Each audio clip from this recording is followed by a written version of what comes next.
So it's indispensable that you keep a leadership core and you constantly study and reevaluate, the work that you're doing, so we can keep on struggling and fighting straight. And that's really important. I was fortunate enough, Chris, to get through a lot of those early battles with the police. I didn't have too many awards, man. Most of the things I've done, I think I went to jail every year of my life from 1963 to 1971. And I finally met somebody who told me to sit my big butt down and study. So it ain't like, and the 60s left us with two types of people. We were talking about it earlier. It left us with those that fought and refused to think, and those that thought and refused to fight. Mm-hmm. So we had two kind of people. Yeah. One of them sitting up talking stuff all the time, thinking, and the other was fighting all the time, ain't got sense enough to study. Mm-hmm. It took us 20 years to try to make thinkers into fighters and fighters into thinkers. Mm-hmm. And when we get that dialectic, then we got something to work with. But that was the kind of past we had. And that's why you got to really fight for theory all the time. You got to fight for theory, do your theoretical study, and then carry it out and sum up those practices that you do, and keep an ongoing, steady leadership working, because we're going to be in for a long, difficult battle, and it's going to take time. We got to have a protracted outlook on this thing, Let me tell you.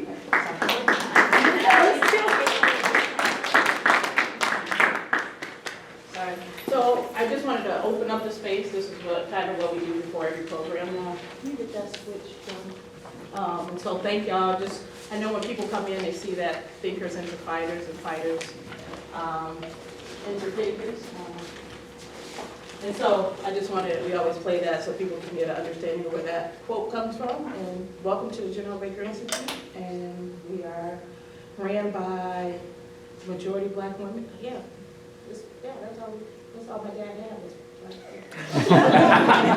sisters.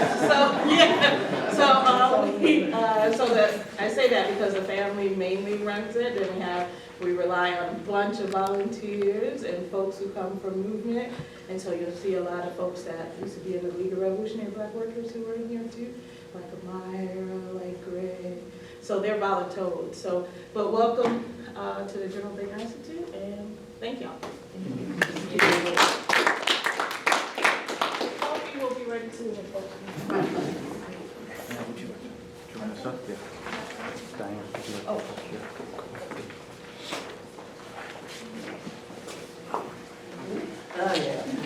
You're a little slower as you get older, and you're a little harder to do. It takes a minute to get up. So I want us to sit. Oh, anywhere you like. Okay.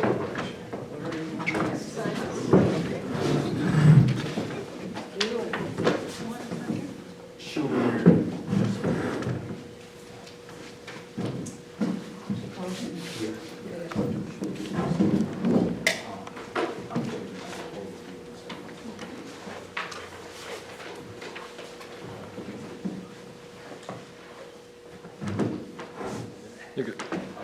Welcome everybody to the General Baker Institute. Lloyd, can you use the microphone?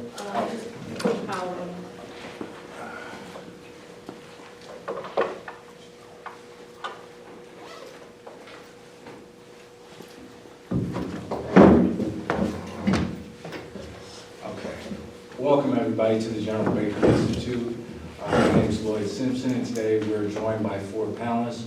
We're going to discuss the Detroit Coalition Against Police Brutality, an organization that emerged in the mid-1990s after a series of high-profile killings. And it's important to contextualize this organization with an event we're all probably familiar here with, at least most of us, the killing of Malice Green in 1992 by officers Walter Budson and Larry Nevers. These officers were tried and convicted. The mayor at the time, Coleman Young, called the killing of Malice Green a murder.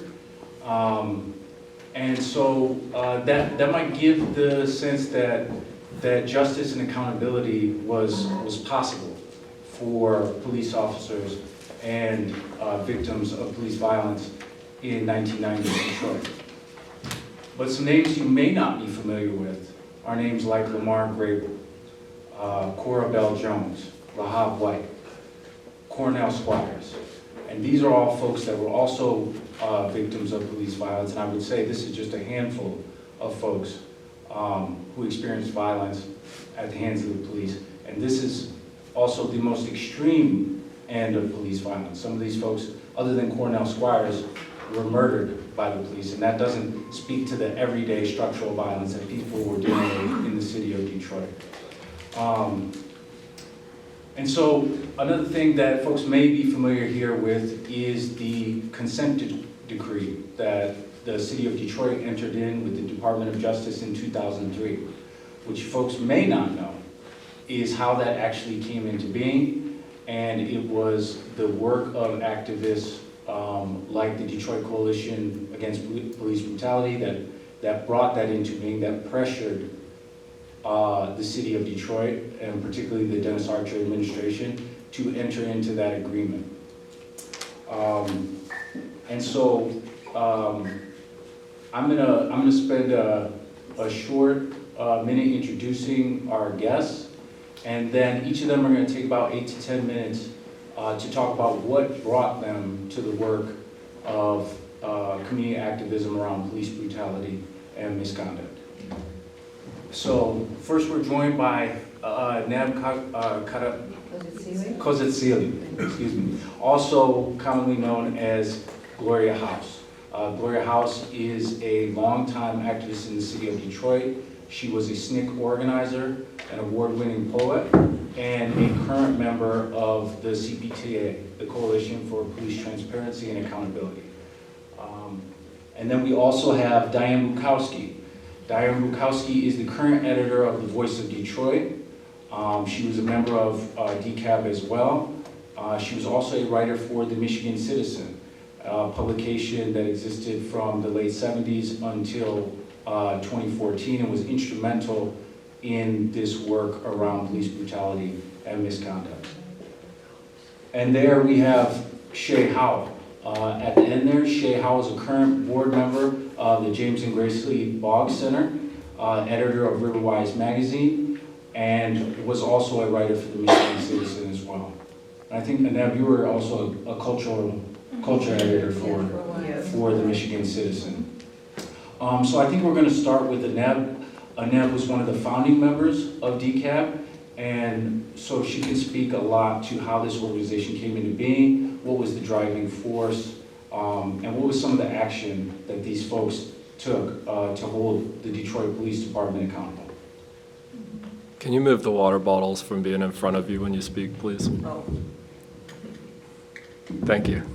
is that good? That's great.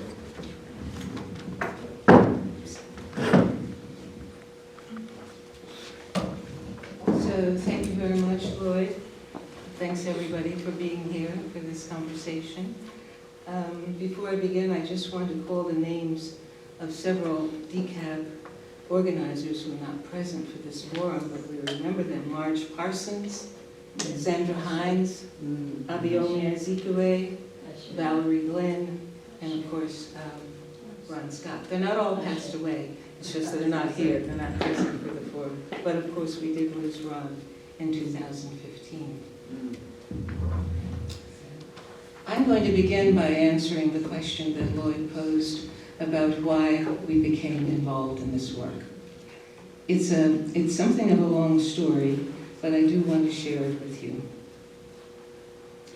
My consciousness of the role of police in capitalist societies begins in the early 60s with my observations of French police in their interaction and abuse of Algerian immigrants in Paris, who were supporting the struggle for independence their people were waging back home on the African continent.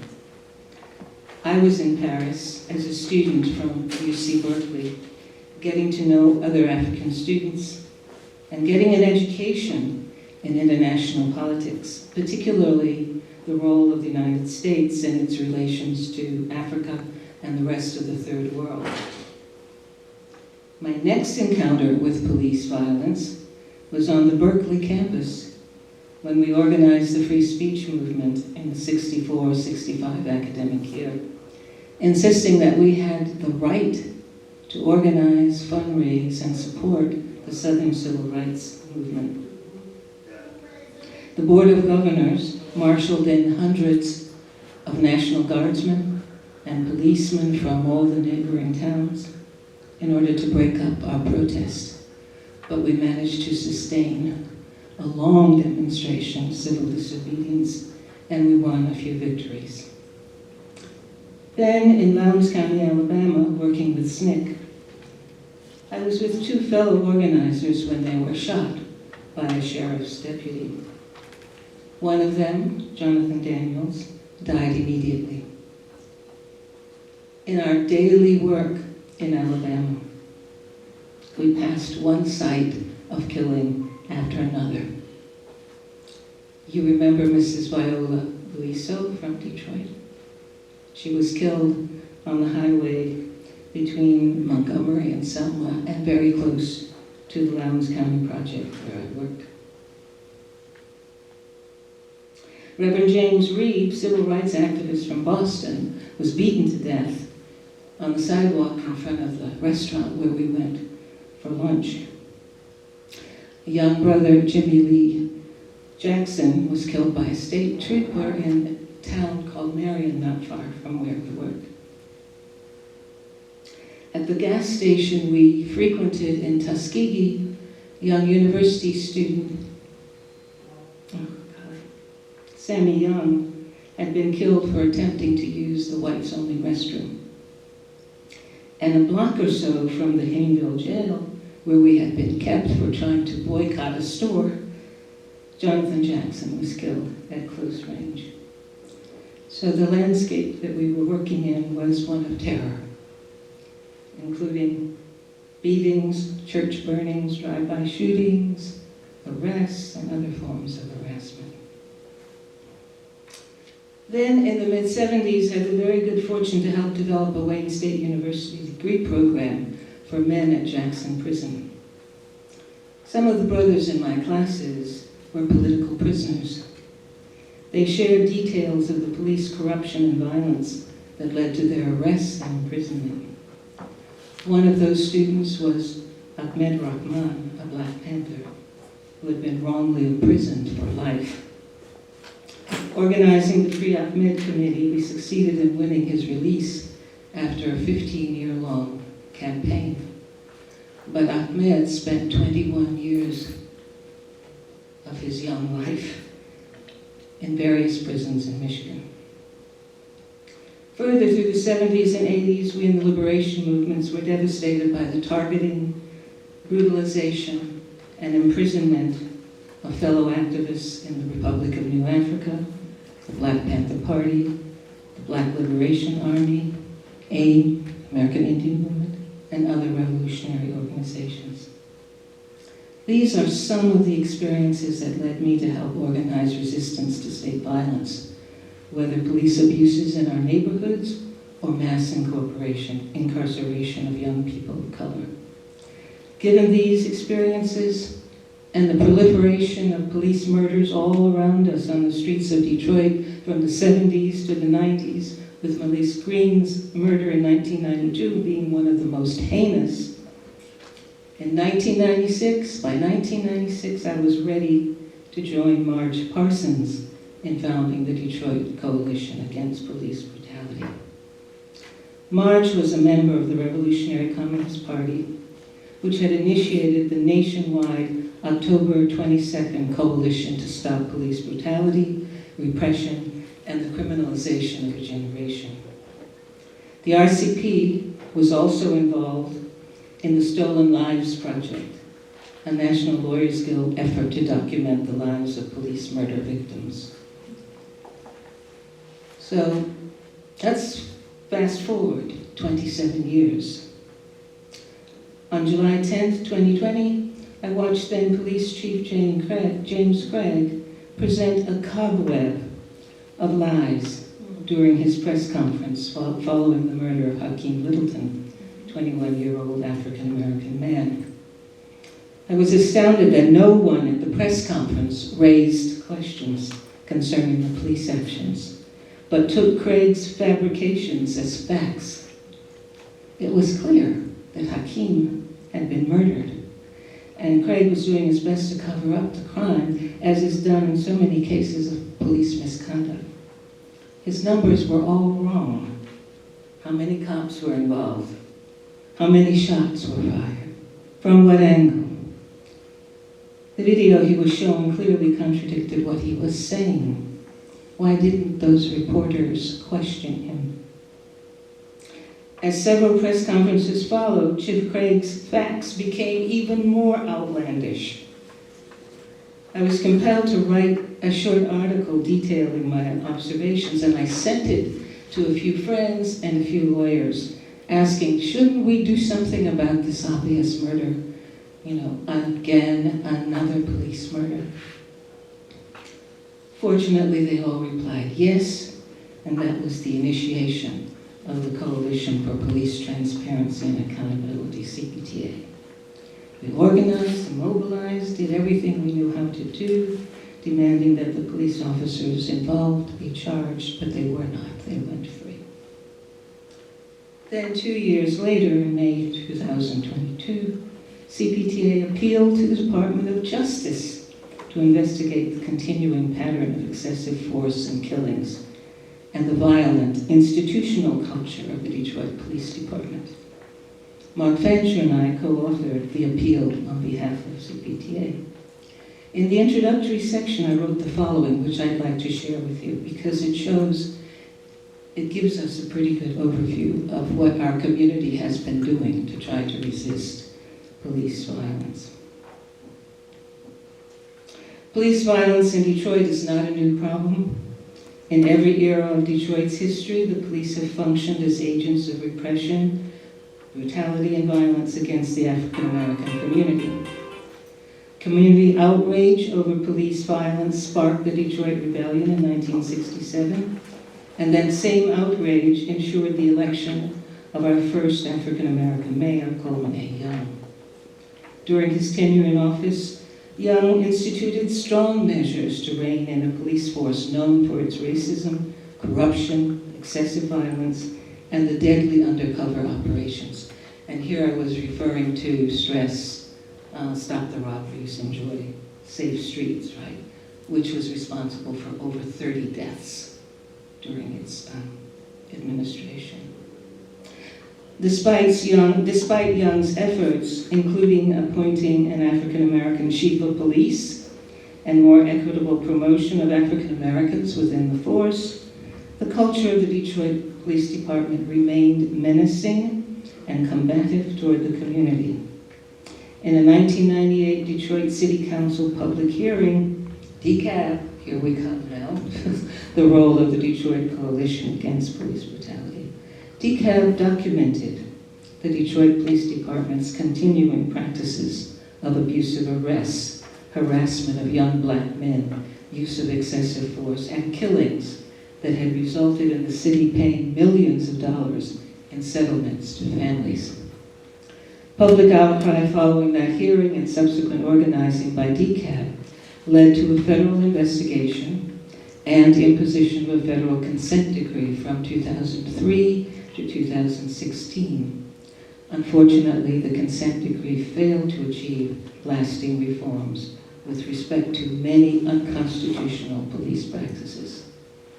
During former Police Chief James Craig's tenure and that of the current chief, excessive brutality and unjustified killings continued to plague us, all too often without accountability for those involved. Police violence escalated during the recent period of Black Lives Matter protests following the murder of George Floyd. Detroit police mobilized tanks and other military hardware against the protesters, their first aid supporters, and legal observers, causing serious physical injuries to many. Police officers used toxic gas against the crowds, assaulted activists individually, and recklessly used a police vehicle for crowd control, endangering many. Over 400 demonstrators were arrested during the protest, some arrested multiple times, and many of them subjected to police abuse during detention. We know that Detroit Will Breathe filed a civil suit against the city, and fortunately they did win that struggle, protesting violations of the police during the Black Lives Matter demonstrations. So I'm coming to the end of the little overview that I wrote in that appeal to the BOG.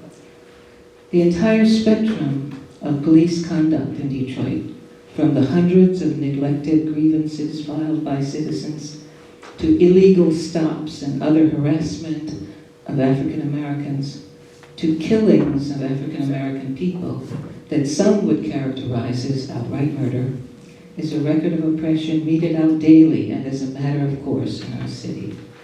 No community should be expected to endure such ongoing systematic violence. Police practices of this kind have been characterized as genocidal by multiple independent investigations, both domestic and international. So I hope for those of you who haven't been involved in this specific aspect of movement work, I hope that gives you a sense of what we've been trying to do over the last 3 decades in response to police violence in this city. Now in 2020, our community continues to call for the very same reforms that the coalition demanded 3 decades ago. And if you look at the flyer from 1998, you see how many of those demands we articulated at that point, and you know we're still struggling with them. We have to face the truth and speak the truth that the function of police in the United States from the slavery era to the present has been to wage war on people of color, Africans and indigenous people, in order to uphold capitalist power and white supremacy. And the emerging technologies of ShotSpotter, facial recognition, the green light networkings for businesses, and the heavy militarization of police equipment, all of that is about extending the long arm of surveillance right into our personal lives, right into our communities. As cop cities are institutionalized all over the country, these war strategies will be amplified to a monstrous, barbaric scale.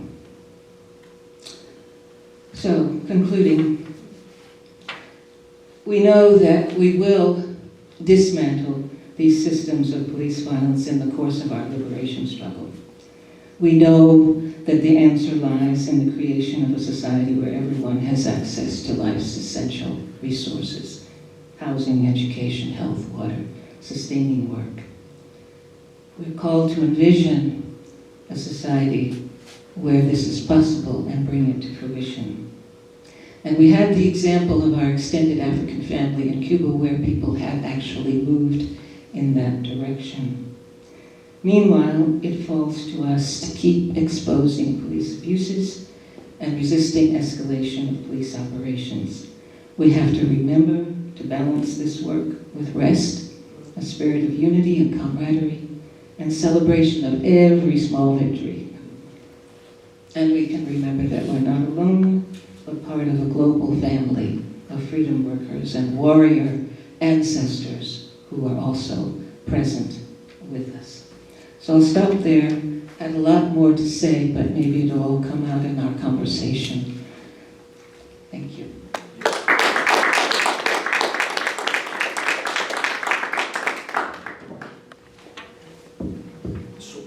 Just before we move to Diane, I just have a few follow-up questions on some of the things that you mentioned. Just going back to the 90s, in the late 90s, Detroit was the most deadliest police department in the nation per capita, averaging over 10 fatal shootings per year between 1990 and 1998. And so this was certainly an epidemic of police violence. And Aneb spoke a little bit to the national movement around the October 22nd coalition. And I understand that, politically, things have changed for you since that time in terms of your view of the police. But at that time, one of the demands for DCAB specifically was the democratization of the Board of Police Commissioners, making the police chief an elected official, and expanding civilian oversight. Could you talk a little bit as to why that was such an important demand for the coalition? Well, we felt we had no avenue for accountability, right? We were struggling to find institutional pathways just to secure accountability when all of these police murders or when whatever police misconduct occurred. And though, of course, we now do have the police commission, it's still questionable whether we have avenues of accountability, right? Because the police commission continues to function in a very sort of dazed, disoriented, uninvolved, unengaged way. But we were pushing for those forms, hoping that that would make a difference and that people through those forms would be able to exercise more control over the police. Not a difficult answer. Someone else might want to comment on it. Diane? I just want to make sure Mike is over here. Could I have the poster, my poster over? Yeah, absolutely. Because I have to refer to it when I speak.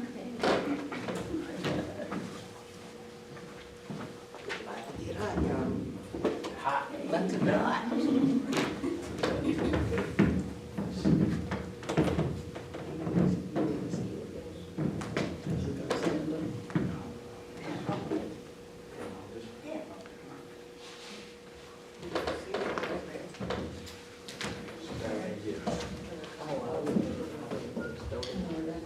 I can pull it up there when I start speaking. Okay, because I'm gonna get to that part right away.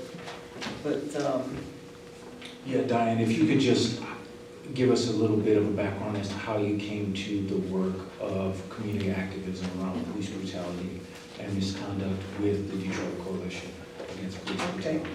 well, a little background in my life is actually the beginning of my activism was coming to awareness of the depth of oppression in this country, particularly in the black nation and in the prisons. And that was with the Attica Rebellion in 1971, which was a horrendous, most people here probably know about that, was a horrendous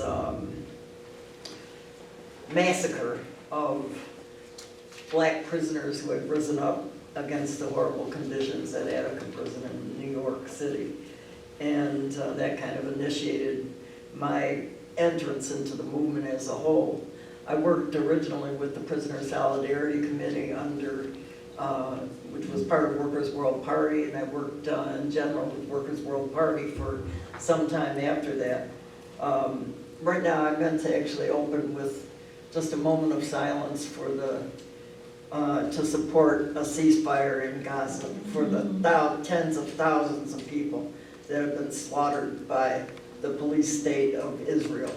And so if we could just call for a ceasefire immediately, along with Rashida Tlaib and other leaders in the country that are confronting a system in this country that is totally in line with the war machine, with the oil companies, etc. And that's why they're endorsing, why President Biden has endorsed this slaughter. So we could just take a moment of silence for a minute.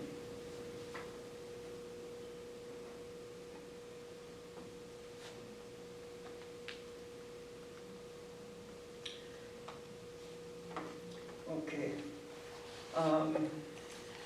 So after the Attica Rebellion, I worked for several years with the Prisoner Solidarity Committee.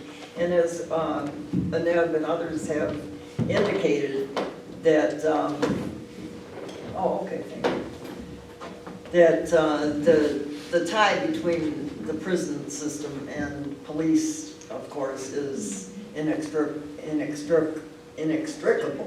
because police are largely behind the wrongful incarcerations of thousands of people in the state of Michigan and across the country and the world, most likely, but mostly I'm focusing on the state of Michigan. So that is why that initiated my entry into the struggle against the police killings. I came across the Coalition Against Police Brutality in the late 90s, and after the cases against Budson and Nevers, after their convictions were overturned in 1999, and I was horrified at that happening, the cops that killed Malice Green.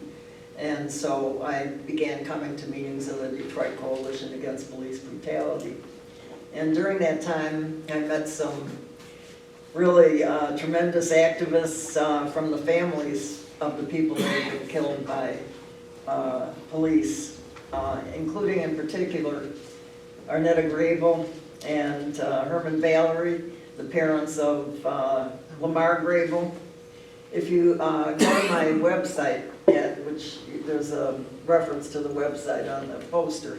I meant to bring my cards, but I ran out of police stock. But it's at voiceofdetroit.net. You'll see there's coverage there of quite a few of the police issues, even though right now the focus is on the issues of wrongful incarceration at Michigan and wrongful convictions. But anyway, to proceed with that, after I joined the Coalition Against Police Brutality, I also began writing for the Michigan Citizen newspaper. And in conjunction with the families of Lamar Grable, with Arnetta, Herman Valerie, Cornell Squires, who was also a prominent member of the coalition, and a leader of it, and Gloria and Ron Scott and the others, we continued the battle. Well, the battle for, it was a very, Arnetta Grable and Herman Valerie to me were leaders of a struggle that really in the end shortened their lives. The two of them are passed, Arnetta in 2017, Herman Valerie shortly after that, after leading a huge battle against the police department, against the state, to demand justice for their son. They wanted a conviction of Eugene Brown, the cop that had killed 3 people, 3 men within 3 years in separate incidents, and was involved in a number of other killings. And as parents, they also reached out to many other parents and families of people that had been killed by the police, and specifically the people that have been killed by Eugene Brown, the families of Roderick Harrington and the families of, and right now I'm getting a little older, so the name is slipping my mind, but no, the third person killed by Darren, yeah. Darren Miller, right, who was a motorcyclist who was killed as he was embracing his wife inside their motorcycle club by Eugene Brown. So Arnetta and Herman Valerie and her children, Aaron Grable and Arnetta Grable Jr., also known as Rochelle, were active in mobilizing with those families, along with others as they entered the struggle, and bringing them into, at one point we had at least 30 to 40 people at our weekly meetings of the Detroit Coalition Against Police Brutality. It included largely a population of black women, and as well as others, but many of the people were relatives of those who had been killed, not just Arnetta and Herman Valerie. Rahab White's mother was one of them. She's gone now too. And I mourn, but I honor them, all the people that were active in that, because they really set an example. Arnetta was one of the strongest women I ever had met in my life. She went through a horrendous ordeal. Her son was originally told, the original version of Lamar's killing was that the Eugene Brown and his partner, who was Vicky Yost, yeah.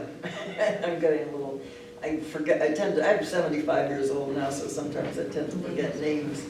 But I vividly remember their role in the murder of Lamar Grable. And so, anyway, I'm starting to trail off. Hold on, I'll get back to it. Okay, what I wanted to say. Okay. Okay, and after I covered for the Michigan Citizen, I was a reporter for 10 years. And I broke the story of Lamar Grable's killing and the killings with a headline that said, serial killer cops, killer and cops in K, and with capital Ks. And at the end it was an exclamation point. We debated whether or not to put, question mark, so that we wouldn't get sued for calling Eugene Brown a serial killer cop.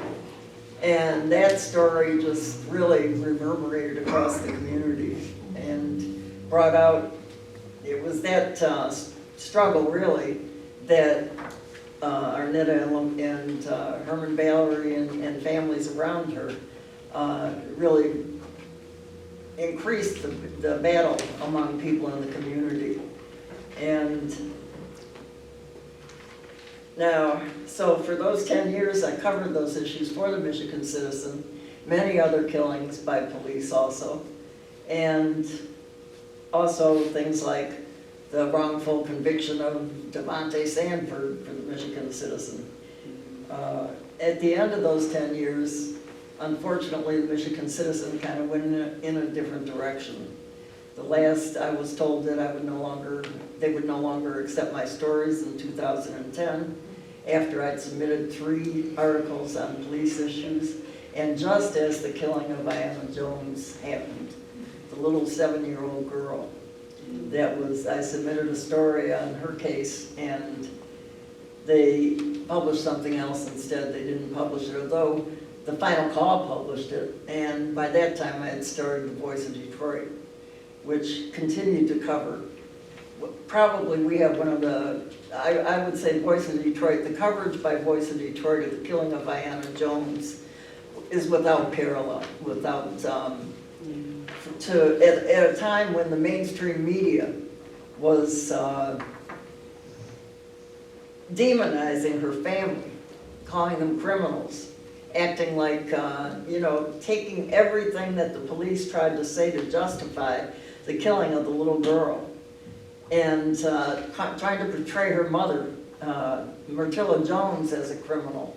By the way, Myrtilla Jones later joined with Arnetta Grable in the Coalition Against Police Brutality. But Myrtilla Jones also waged a huge battle. She was there when her granddaughter and she were sleeping on the couch. Oh, wait a minute, let me turn my phone off.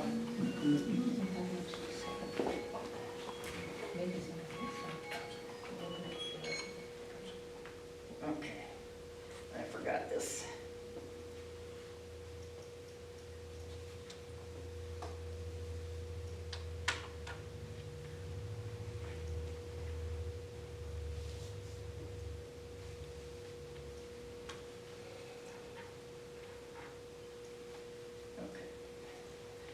All set. She experienced one of the most horrendous experiences a grandmother or mother can. Ayanna Jones was laying on the couch with her in the front room when Eugene Brown entered as part of the SWAT team, and with no warrant into their flat. The warrant was for That was Joseph Weekly. Joseph Weekly. Joseph. Okay. What did I say? Eugene Brown. Oh, I'm sorry. Joseph Weekly. Well, he was another incarnation of Eugene Brown under a different name. But anyway, and the entire task force that went in there. It was slaughter. That was happening across the country, actually, at the time, that such task forces, militarized task forces of police, they were imitating the actions of the military, of armies, going in to poor individuals, largely black individuals' homes, invading the homes with no warning, they threw a flashbang into the window and, stunned the family. That was what it was called, the stun grenade. And as soon as Joseph Weekly walked in the door, he saw little Ayanna Jones's head on the couch right next to the door and shot her at close range. There was even some question as to whether it might have been a close contact gunshot wound.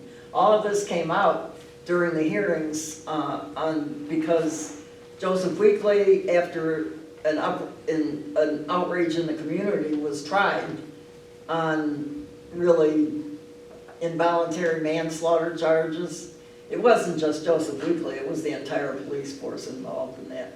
But he was liable. He should have, he lied and said that Myrtilla Jones had knocked his gun aside.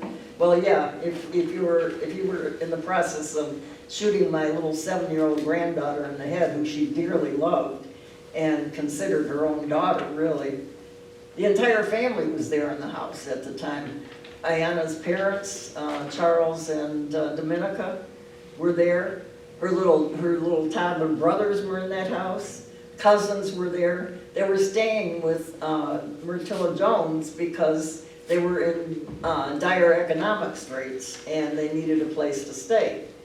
And that happened. Their little granddaughter, their little child, Ayanna Jones, was shot to death. But what was so horrendous was not just the killing, but the reaction of the mainstream media here, criminalizing the family through all those years. They had to fight that. They had to fight continued harassment by the police, all of which I covered in the pages of the Voice of Detroit. I probably published at least about 40 stories about the Ayanna Jones killing. And now I'm planning, I would like to compile a book of all the articles that I've done in the Voice of Detroit related to various issues, like Ayanna Jones, to police killings, because there's very many other police killings that we've covered, even though at the time the Detroit Coalition Against Police Brutality was really no longer functioning as such. But there's the killings of Imam Lukman Abdullah, who was slaughtered by the Dearborn and Detroit police as part of a broader federal movement against Muslim activists, including the former Jamil Al-Amin, who was H. Rack Brown. And he wasn't killed, he was framed up. He's been in the Colorado State Penitentiary for killing a couple of sheriff's deputies down in Georgia. That was part of a whole statewide, countrywide campaign, which is starting now again, I see, because they're starting to arrest Muslims. There was a man just arrested, I've forgotten what state, for allegedly stating things, about what he would like to do in terms of Israel. And he was arrested for that. That's the same type of thing that they got Imam Lukman Abdullah for, and his people that were in his congregation. They had infiltrators from the feds go in and they tape their conversations. They basically had nothing against them concretely, just what they were talking about, and that's what we're seeing going on right now, and it's going to step up more and more as the viciousness of this whole campaign, the incredible destruction of Gaza, the horrendous, I've never seen anything as bad as that in the history of the world. I mean, not just me, but many other people. And but that's what happened with Imam Lukman Abdullah. Then we have the two little children that were killed in a police chase during later on, which I covered. The case of Terrence Kellum, a 19-year-old father who was killed by Detroit police, including a man that had been with the federal police. I have to go through all these again right now. Terrence Kellum, Anthony Clark Reed, whose father was a minister in the city, choked to death by police. Michelangelo and Micaiah Jackson were the two. If you go online to my newspaper right now, I've got another picture showing all the people that the Voice of Detroit has covered in terms of police killings. And it's, the last picture is of Hakeem Littleton. There's probably about 30 pictures right now in the collage that's up there, that the young man that Anev just talked about. So we've kept up the coverage as much as we could. Now, the Voice of Detroit was originally a newspaper with broader coverage. I covered the Detroit bankruptcy in great detail and extent. Probably unique coverage again as far as the newspapers here. So that's one reason I need to be getting all these stories together, and I'll be raising funds to do that into a book, because we were covering all sorts of vital issues back through the years since 2010. And so, let's see. Anyway, so that's the issue of the police now. Which is ongoing. There's still killings of people ongoing. There's a couple of articles in Voice of Detroit about David Robinson representing people that were the victims of police chases or police in Detroit police. That hasn't stopped. All of that continues. But it's not, it's covered up because basically they act like James White is such a, you know, a good man. That's not what's going on behind the scenes. This city is in extreme destitution right now. Yes. Young people, young black people in particular, killing each other out of despair when you come down to it. There are no jobs or futures to a large degree for a large portion of the population in the city of Detroit, and it's disastrous. People have been driven out of their homes through foreclosures since the bankruptcy and before the bankruptcy. It's been a constant attack on the people of the city of Detroit, and when that happens, the police are brought forward to stop people from fighting back. And what they do is they criminalize, as we said back then with the Coalition Against Police Brutality, they criminalize a generation of people. And that's how they're doing now with, you know, rather than having compassion for the young people that are involved in these killings and being killed, trying to get some understanding of the context for what's happening in this city, they vilify those people. They vilify the young people. Our youth are the future for the people of Detroit. There is no, the auto industry is still here, but the jobs are gone for most people now. There is no, they got rid of most of the public service jobs. I was a union official for 20 years, for 25 years with the city of Detroit in ASME Local 457, and they completely privatized just about everything that the city of Detroit owned and operated, in terms of also the jobs of folks that were working for the city, the decent civil service jobs with pensions and everything else are gone now. They subcontracted out a lot of it. They destroyed the health department where I worked. It no longer exists. They keep talking about a health department director.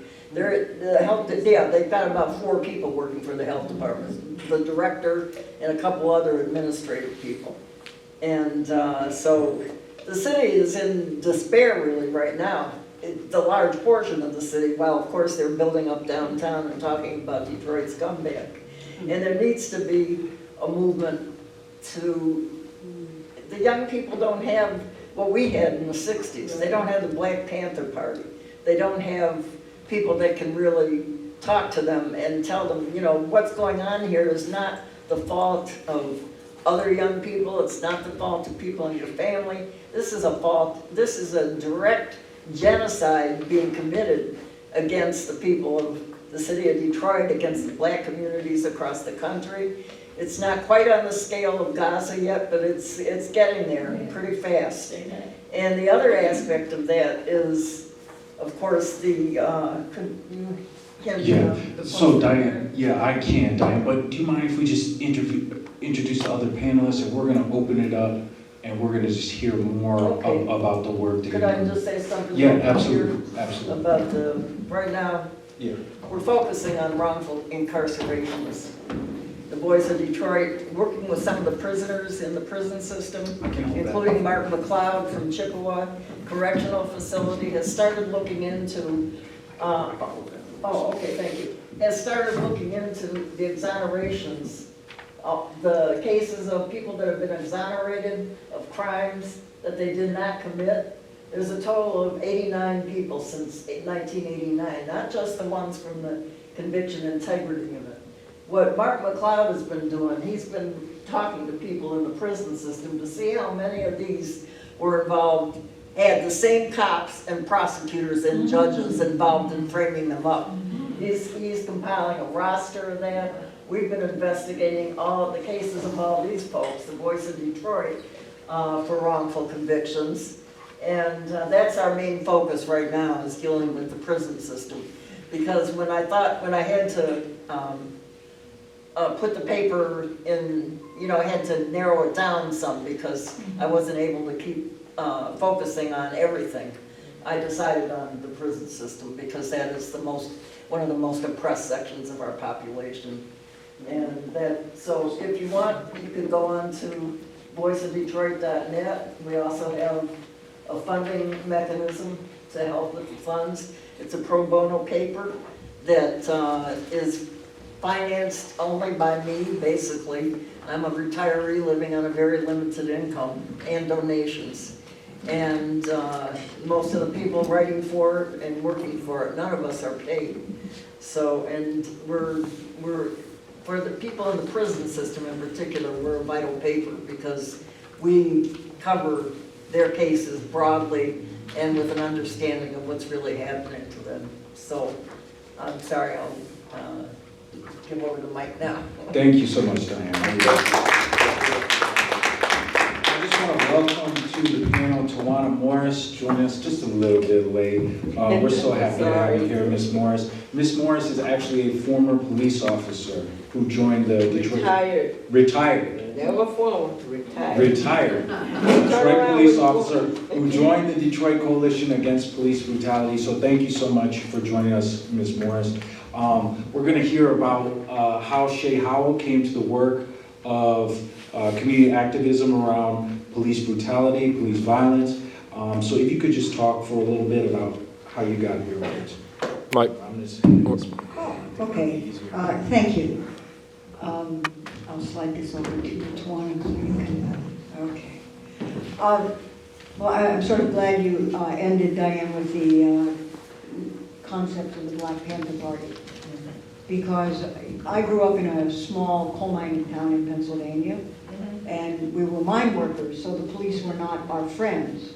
Right. But I had no understanding of the depth of corruption of the concept of policing until 1969, when I was in Chicago and doing mostly anti-war activity. And the Black Panther Party was reaching out to anti-war groups, among others, trying to create really what became the genesis of the Rainbow Coalition that brought Harold Washington to power. But so I was there in 1969 and knew of this young man named Fred Hampton, who was, of course, killed by a combination of the Chicago police, the FBI, and the Illinois State Police. And I was part of a group that took people to see the house, the apartment where Fred Hampton was killed. And it's unbelievable today. There was a week or maybe 10 days where we were able to actually go into the apartment and show people the scene of what happened, which was in complete, your own eyes showed you that this was not at all the story the police told. And to see that kind of destruction and death changes you in ways that stay with you the rest of your life. And so it was really that moment that crystallized for me the understanding of the violence of police. Today what I want to talk about are the community responses to police violence in Detroit, because they are different than other communities, and I think critical. And I want to talk about two groups in particular, We the People Reclaim Our Streets, and So Sad, Save Our Sons and Daughters, and then just conclude with a moment about the Green Chairs, Not Green Lights initiative. So what I think is important to understand is to begin with the 1980s and the crack epidemic, because crack changed Detroit in fundamental ways, and it also changed policing in fundamental ways. Before crack, police did primarily neighborhood street patrols. But when crack hit under Ronald Reagan, that became the avenue to make communities accept federal control of police departments because people were so afraid of crime in the neighborhood. So that fear of crime was used to pass something called the Anti-Drug Abuse Act. What that act allowed was to shift from neighborhood patrols to targeting individuals and individual homes as sites of police action. Before that act, there was no SWAT team. After that act, you had the creation of SWAT teams, you had the development of a justification for stop and frisk, which became the point of contact for a lot of these murders, including Malice Green. You had drug raids on houses that had an economic incentive for the police, so that when a group of cops went into a house, they could seize the house, the materials, the cars, all of the possessions. And a lot of that not only went into the city to fund more policing, but a lot of that money found its way into the pockets of crooked cops. And so there was a real incentive for these kinds of interactions. And a lot of the people that Diane's talking about as wrongful convictions are folks who ended up because these cops planted little bits of marijuana, little bits of heroin, and folks ended up in prison for lifetimes without ever having done anything except be a vehicle for cops to make money in their own pockets.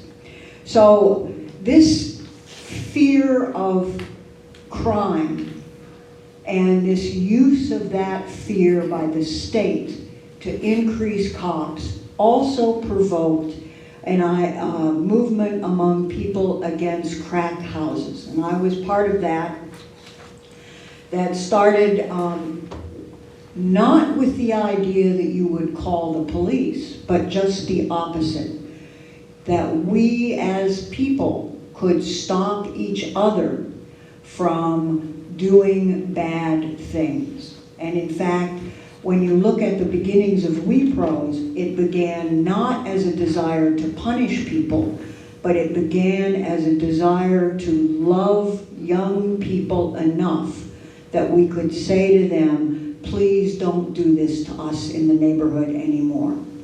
So the first way that started was to create direct actions against crack houses, where neighbors, mostly older African-American women, organized and went up to crack houses with hammers and crowbars and took them apart. And that caused the drug dealers to move somewhere else. After that, people started meeting, people who were engaged in this kind of activity started meeting together and decided to call ourselves We the People Reclaim Our Streets. And the basic idea was that we don't need the police. We can change the behaviors around drug dealing. And so the example of this is, I think, Dorothy Garner, who was so rooted in love, and her neighborhood was just right over there on the other side of Livernois, and was so rooted in the love of young people that she would demand that we say to the drug dealers, we love you. We hate what you're doing to us, but we love you. And one of her biggest demonstrations was to get a coffin and to carry the coffin through the streets with a whole bunch of us saying that this is your future unless you come back to the community. So the goal of these activities was to create public pressure and community connection to embrace young people, not send them to prison. I just want to read you just a sentence or two from a speech that Dorothy Garner made. She said, "We have to learn how to relate to one another again, to smile and laugh again, to fall into one another's arms and love each other again. We have to live with less and be happy baking bread or restoring a house. We need more control over how things are made and more self-reliance. We need to be closer to the source of what things are made of and how they're made. We need to stop thinking that every problem has to be solved by an expert and depend more on ourselves and one another." And that was her belief that we were enacting through these marches. And those marches went on at the peak in 8 separate neighborhoods every week for about 4 years. And in Dorothy's neighborhood, at the end of the first year, we had reduced all crime by 80% in 1 year. So I think that speaks to the power of people coming to the streets, not in anger and not in fear, but in love for the children who were caught up in, as Diane described, systems that were crumbling. At the same time, right about 1986, also in response to the crack epidemic, young people were being killed not only by the police, but by each other. And in 1986, 43 young people under age 16 were shot to death. One of them was a young man named Derek Barfield, whose mother, Clementine Barfield, was looked to in the neighborhood, also not too far from here, off of McNichols. She was looked to in the neighborhood as a person of leadership. And so people came by to offer condolences and kept saying, "What are you going to do?" And what Clem did was she decided she needed to talk to other mothers who had lost their children. So she started connecting with these other 43 mothers. And in that connection, what she heard over and over again was the need for mothers to come together and support each other. And so she created something, first an organization that had no name at all, and decided to have a public ritual against killing, which was housed in a church downtown. And thanks to the newspaper Susan Watson, who wrote extensively about this, almost 5,000 people showed up to mourn the loss of these children. And with those 5,000 people, there was a member from every single family who lost a child that year. And that then became the genesis of So Sad. And I think it's important, those of you who might not see, some of you I know were part of So Sad, it's important, I think, to look at the work that they did, because the phrase I kept hearing both from Aneb and Diane was the impossibility of getting the state to pay attention to these lost lives. And one of the things that was happening in So Sad was parents could not get their children seen as full human beings who had been killed. The prosecutors, and when they did try to arrest someone, would almost always blame the dead child for their own demise. And the parents were facing this system, so they needed support for each other in how to humanize their children. But in that process, Clem refused to allow the demonization of the killer. Her phrase was, "Every time there's a killing, we lose 2 children." one to the grave and one to prison.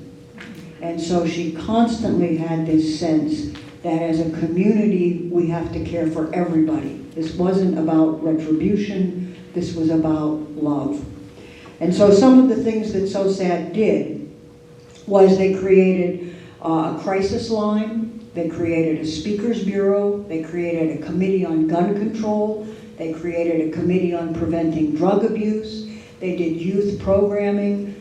In the urban gardening movement, they created one of the very first urban gardens, because Clem had been from the South, and she said, too many of our children only know dirt when they go to a grave site and see it thrown in. And they need to know that the soil, the earth, is also a source of life.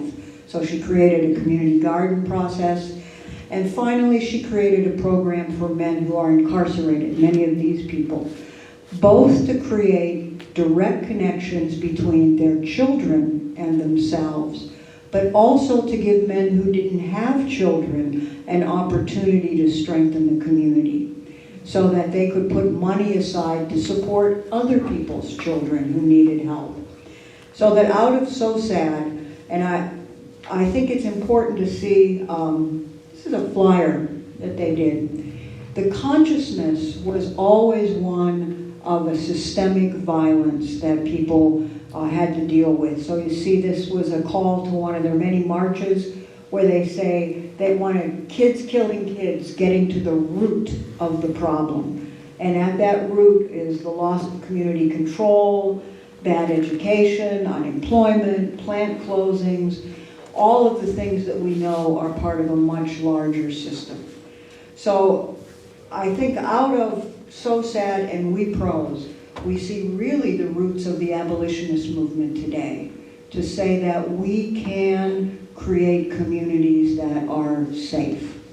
And out of that experience, I think we see the kind of hope and possibility that things like the Green Chairs, Not Green Lights initiative that is beginning to emerge in the city can represent. Because what it says is that if we care for each other publicly, if we look out for each other, if we have eyes on the streets in our homes are safer. And anytime we call in the police, we are in danger. That's exactly right.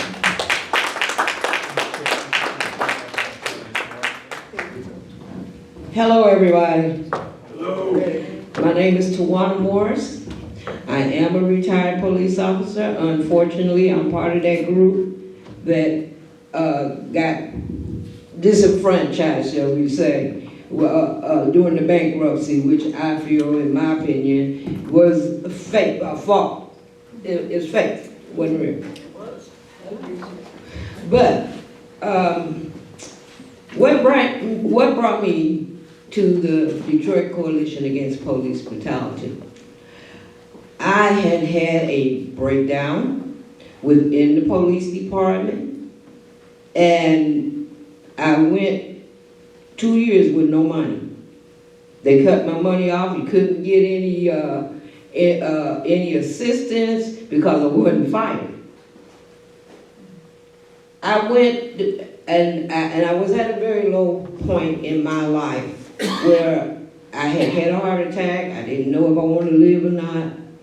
But I had a 9-year-old child sitting next to me singing, "Mama, I appreciate you," in the hospital. That made me decide, and her father had already passed. That made me decide, I'm gonna live for my child. I started writing in the hospital. And she was singing Tupac, so you know my mind like, what you singing? What you singing? "Mama, I Appreciate You" by Tupac. And I started writing. And I started writing at the memory of a child who was in 3rd grade. I remember my 3rd grade teacher named Ms. Williams. I started writing on the anything that I could get my hands on. And I built myself up when I went to, it was raining inside my house more than it is outside. I joined the Black Club, and the Black Club sent me for the North Grants. Okay, I was the vice president of Hope Park. When I went there in the auditorium, there was a group called the Detroit Coalition Against Police Brutality. And there was a Mexican young man. Something happened to their loved one. I believe he was shot by the police. And then standing with him was a tall, lanky white man and his wife. And she was kind of short. And they're the ones, the first time I ever heard of KKK, and he was a retired Detroit police officer. I said, if he can do that, and we were talking about in the late 80s, early 90s, if he can do that, then maybe I can help. Use the tools that I have to help. After that, I talked to Ron Scott. Ron Scott was the spokesperson for the Detroit Coalition Against Police Brutality. Marge Parson, and that woman right there, who is my mentor. She didn't realize it, but I held on to everything she was saying. She was a true leader, and she didn't bite her tongue. I decided that I was going to use my tools and use what I was trained to do to help them. So that's how I got started. He invited me to one of their meetings. We went over to the Commons, and we broke bread together. And it was about love. Nobody had money. I'm telling you, we did what we had to do, and I think just like an AA meeting, we needed each other. And I told Ron Scott, I say, if you want them to hear what we have to say, police officers have a problem with the police department, they can go to the police commissioner board. Now, today's board, I'm not all down with that. But when we first started going, nobody even knew what the Detroit Police Commissioner Board was for, what they did. But they had the power. And to this day, they still have the power over whatever grants and whatever, all of that good stuff.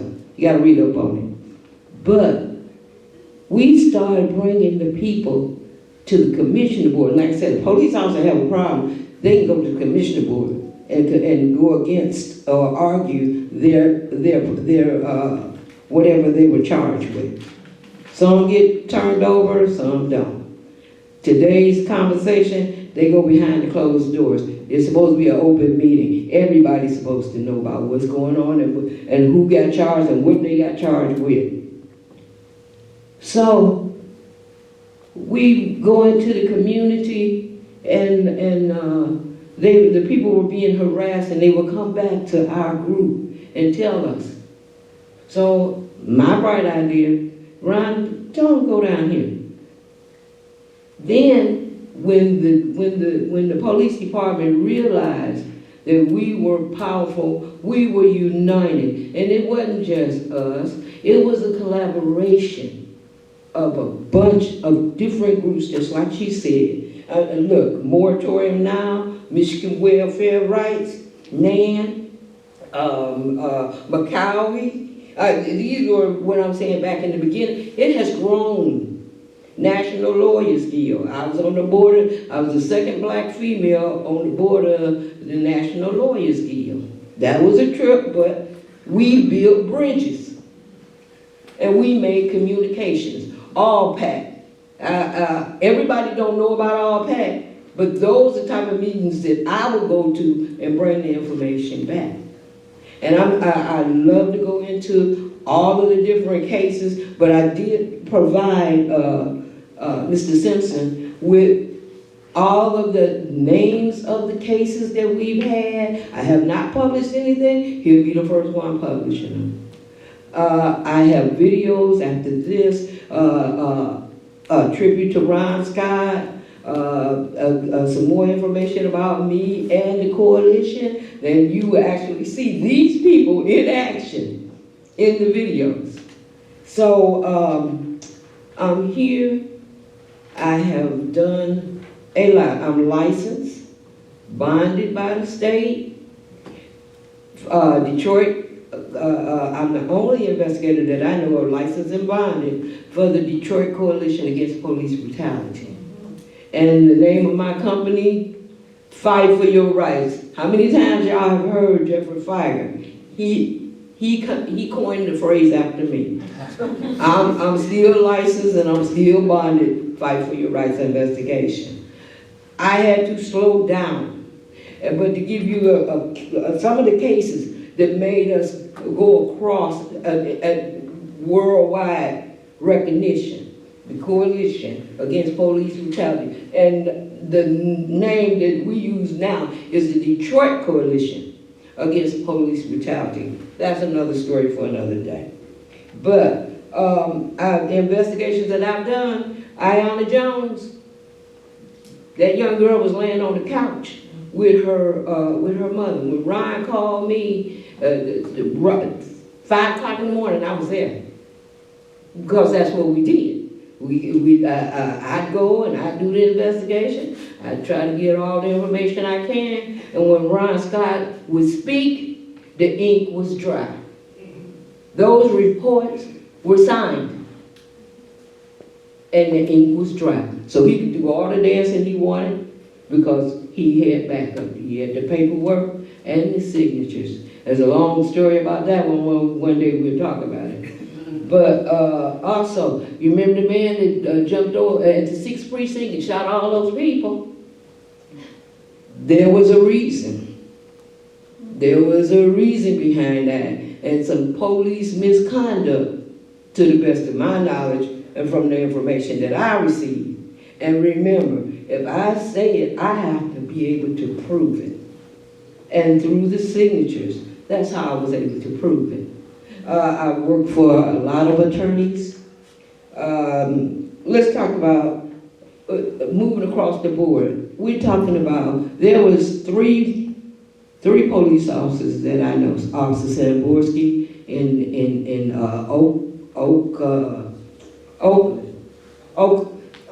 Oak Park, thank you, that word. That situation, I won't say it, they could never redo that investigation because the police botched it.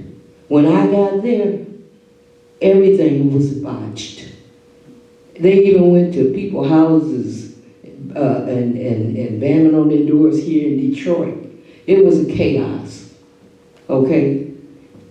But they did not, I will tell you, they did not do a paraffin test on the police officer's fingers, okay? In a shooting event, you're supposed to bag the hands. They cut the fingernails. They didn't test the hand. So that's another story for another lady. But anyway, give you another, Officer Hall. That was a friendly fire. It's some kind of strange something behind that too. He was shot by another officer. There's 2 officers, Fennick and Boyne. Okay, the young man that they brought in, they got another investigator, but we came to offer our services. That case, in my opinion, I did not go any further into it once he retained his own attorney. So I'm still not right about that. Those 2 officers are dead. But it's still not proven that that particular person that they arrested is the one that did what, killed us. There's a lot of cases we've done, and like I said, Mr. Simpson has all of that. I would also like for us to pray for everyone in Gaza. Everyone. Okay? Now, it was noted that this other group came in and they did the bombing. Israel wouldn't be bombing if their people wasn't bombed. So we need to pray for everybody. And regardless, race, creed, color, whatever. We want peace. That's what we need today. When I went after the police department, they didn't know that the coalition had a police officer in their pocket. But I still want to know, I took the people there. I spoke for them. I stood by them to let the police department know, if you want to question them, here's the reports. And it's signed. They need help. We taught people how to take pictures. And you always ask the police officer, what's your badge number? That badge number will tell them who your grandmama is. You always ask them, what's your name? What's your badge number? They'll look at you twice. I don't want to belabor our time, but I'm available for any questions. I'd be more than happy to. I feel honored to be here and sitting with my mentors. And I gotta say this, Diane, don't get mad with me. You didn't know it. There was 600 people, you remember, in Dearborn, 600 people. And you had that woman come up to me, remember the woman come up to me? No. But anyway, well, anyway, we'll go over it again. But you didn't know, and I did not tell you after I found out. You remember those 6, 7, 8 white folks standing behind me at the Dearborn precinct? They were lined up. The 600 was coming to fill up, go to the podium. I did the route with the chief of police, Haddad. I did the route with him 5 days. And we mapped the route out to where everybody's supposed to go. When I come up, I seen the 600, the leader of the 600 coming toward these about 8 guys standing in uniform. I didn't know if they were the police or not. Those people were there to bomb, shoot, whoever. Chief Haddad explained to me, he said, Tawana, you never was by yourself. His whole staff applauded me, and I just stood up and did what I had to do. But I was directing Diane and this lady, and I was directing them away from these people. At the time, and it was on Channel 4, and I still haven't seen it, but they removed the 8 people. And he told me, I don't know if it was in confidence or not, but he told me, he says, those people were ready to do what they had to do to protect their city. And they were going to shoot as many people as they could.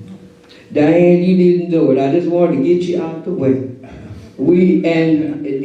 Everything ended peacefully. Ms. Morris, thank you. I just want to ask you a few more specific questions about just the legacy of DCAP and you know, like how do we look at DCAB historically? And then just open it up to all of you, just because we're running a little bit behind on time. Okay. Okay, all right, so thank you so much, Ms. Morris. Thank You're you. welcome, thank you. So thank you to all our panelists, and some of the things that we came across in our research at the Policing and Social Justice History Lab was, Diane, you spoke to this a little bit, about the media narrative, corporate media narrative. In Detroit, we have the Detroit Free Press and the Detroit News.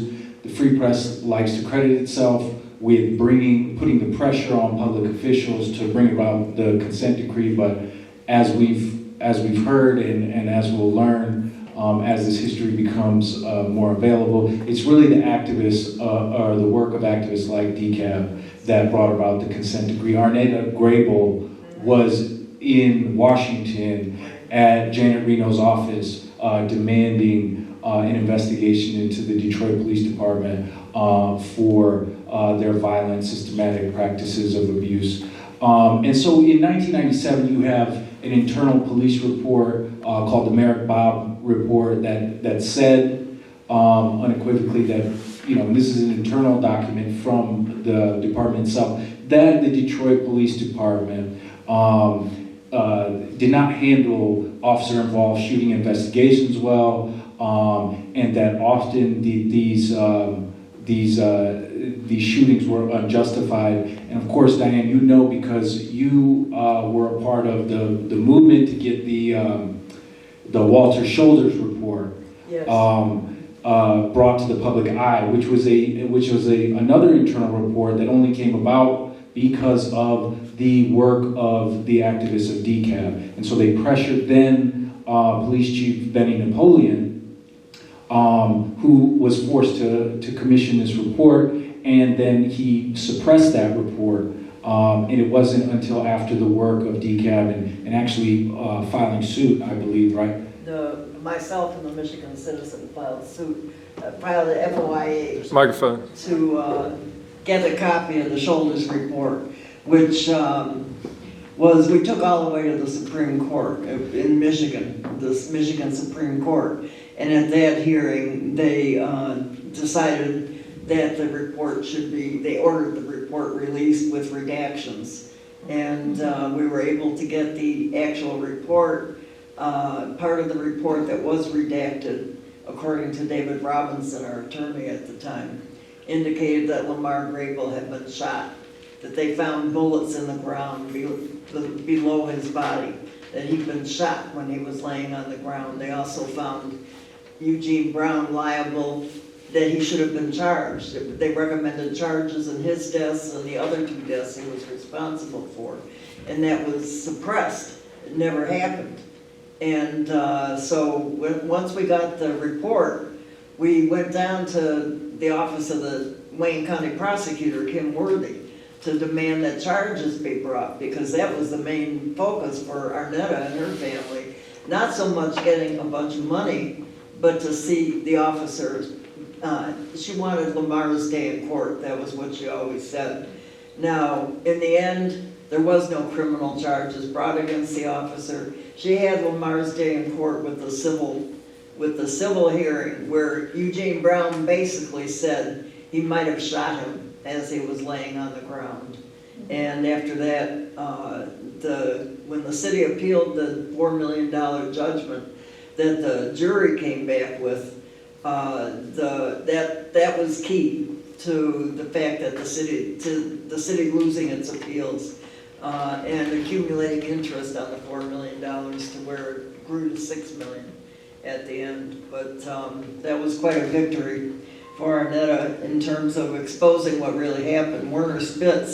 Dr. Werner Spitz, the world famous forensic examiner, testified that Lamar was executed as he lay on the ground. And that hearings, that trial I covered all the way through for the Michigan Citizen, and that was really a stunning event and a real victory at that point for Arnetta. But she kept on going. She kept on going. She worked with Ayanna Jones's grandmother before she died. to expose that as well. Diane, you want to tell me about the length they went with Brown? Remember they staged the shooting? Oh, at the trial? No, Annette is talking about the actual shooting. So when Eugene Brown killed Lamar Grable, she's talking about how they staged the shooting to, kind of like lionize Eugene Brown. Eugene Brown claimed that he'd been shot in his vest. He had a bulletproof vest on. In fact, he got Microphone a little closer to your microphone. Oh, okay. He had a bulletproof vest on, and he claimed that he'd been shot in that vest by Lamar. He claimed that Lamar had a gun. He and Vicky Yost, who's now a private investigator that handles cases for the Wayne County Prosecutor's Office. Anyway, they both claimed that Lamar had a gun and that he shot at Eugene Brown. That was discredited finally at the trial. David Robinson, the attorney, and Melissa Eel were the two attorneys, and they showed that the bullet holes didn't line up with the supposed bruise in his chest, and that there was no gun produced. Vicky Yost took the gun, the throwaway gun that they claim was Lamar's. She took it home with her the night after the shooting. She didn't turn it directly into the evidence lab. She took it home with her. So who knows where that gun came from. They never found any fingerprints on that. Lamar had no gun. He was going with his friend. He was coming back from a PAL event, a police athletic league event on the east side, back to his father's house when this happened. And they had started, Eugene Brown and Vicky Yost had seen somebody that they claimed was going for a gun at his waist and followed him, but he was dressed differently than Lamar, and it was a case of mistaken identity, but they were just so gung-ho to get rid of guns among the youth that they decided Lamar was the one that they lost sight of the person they were pursuing, and then all of a sudden Lamar came walking across the field, and that's where they killed him. So this is one of the instances that really drove us crazy during this case. But as I recall, Yost and Brown actually staged a shooting. Brown put on a vest, had Yost fire against him, and they tried to use this as evidence in the court. And it's no wonder that people were traumatized as they fought these cases, right? Because the lies were just so overwhelming and so difficult for people to process the kind of corruption that they were faced with, with what the police were doing. So, but that was one instance that is really memorable, that they would actually stage a firing and then present this as evidence in court falsely. So. The corruption in the police and the prosecutors, the system in this state. I've been covering the cases of wrongful convictions of prisoners, including those and the depth of corruption in the Detroit Police Department, in alliance with the Wayne County Prosecutor's Office, goes way back. It has never stopped. It has gotten worse. That's why we have the highest number of wrongful convictions or the second highest number in Michigan of wrongful convictions. Now people say, well, maybe that's good because they're getting people exonerated. No, the reason there's a high number of exonerations is because there's a much higher number of wrongful convictions, and there's thousands of people still sitting in prison that were wrongfully convicted. Scott Lewis, who's one of the private investigators that the prisoners use, has estimated up to 30% of prisoners in MDOC are actually innocent from his investigations, and that during the 1990s, when the ring of snitches was in sway in Wayne County, that 80% of people that were convicted during that time were wrongfully convicted. Yeah, that's right. One quick comment. My mouth big enough. I think because of, you see the strong power that's sitting before you, because of people like us that refuse to let a lie stand. And it's not easy, but it's a beautiful thing. People like us, people like y'all, you want to know. I believe the coalition against police brutality, because we refuse to lay down, is because it made changes within the departments. And I believe departments, they're not great, but they're definitely better than what they were when we first got together. And I also successfully won my case with the police department. I'm a survivor. Thank you. Yeah, and so that's the issue, is that many of these officers never faced criminal prosecution whatsoever. I believe that Eugene Brown never did face criminal prosecution. In fact, Larry Nevers and Walter Buzzard, who did face criminal prosecution, ultimately had their cases overturned on appeal, and they were convicted of much lesser charges, and their sentences were greatly reduced. The fact is that historically in the city of Detroit, police accountability has been very, very difficult. Even if you can bring a case against a police officer, it is very unlikely that individual will actually be held to account within the criminal justice system. And just speaking to what we had kind of opened with, I spoke with Aneb briefly, asked her a question about the democratization of civilian oversight. And that was a big, big push of the coalition, because the fact is that police have been unable to hold themselves accountable, and that's basically the system was in place at the time. And so, Aneb, I think actually you talked a little bit about this, and so did Diane, about the economic costs of police brutality and misconduct. Yes, the civil courts were kind of like the only way for folks to get any kind of justice in terms of that, but it had cost the city of Detroit a great deal of money, particularly in that early period. And so if you could you just talk about why that was such a big part of the, not only your demands, but the presentation that you gave at City Council in 1998, the economic cost to the citizens of Detroit? I think that we brought out the economic costs. We said simply to the council members and to the citizens of the city, look how many millions of dollars of taxpayers' money are now going to settle these cases of police misconduct and murder, right? And I think in many ways, well, that's what we knew to do at that point, and I think we hoped at that point that would really make a difference. But from this perspective now, it's very clear that the city is willing to go on paying out millions of dollars in police misconduct settlements, because it's more important to maintain the function of police as they have it, right? We have to, I think that's the hardest thing about this work, is to come to grips with the fact that the police are here to make war.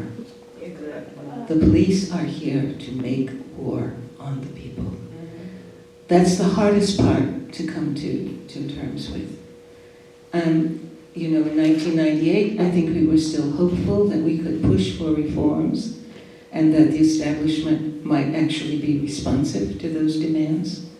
But in 2023, we no longer believe that reforms, I no longer believe that reforms are possible to this institution of policing as we've known it. We cannot reform this because they are doing what they're intended to do, right? And no one is about to call that to an end. It's serving a function for them. So the only accountability that we have is what we do, right? To expose these abuses and to call them out and to constantly raise the consciousness of the people. We have so many folks in denial about police violence. It's a hard thing to look at. It's a hard thing. And, you know, even the families that we worked with, like Arnetta and the Lamar Grable case. These were families who had police officers, among their relatives. They had grown up believing that the police are here to protect us, right? And here they have this monstrous experience of having a child killed for no reason by the police. To come to grips with that was an incredible radicalization, right, of these families. To face that fact and say, yes, this is what they do. This is what they do. They are carrying out their function. So, accountability, no. I don't think at this point I put myself among all the other abolitionists who say no. No. We cannot expect accountability from any of the establishment agencies, period. That's dismal, isn't it?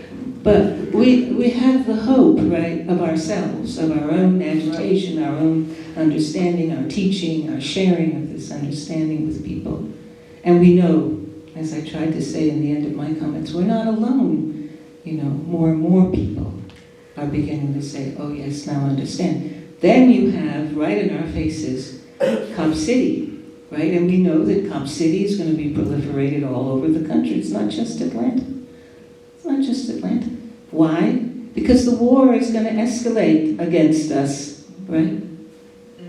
We know. So accountability, democratization, I don't see it.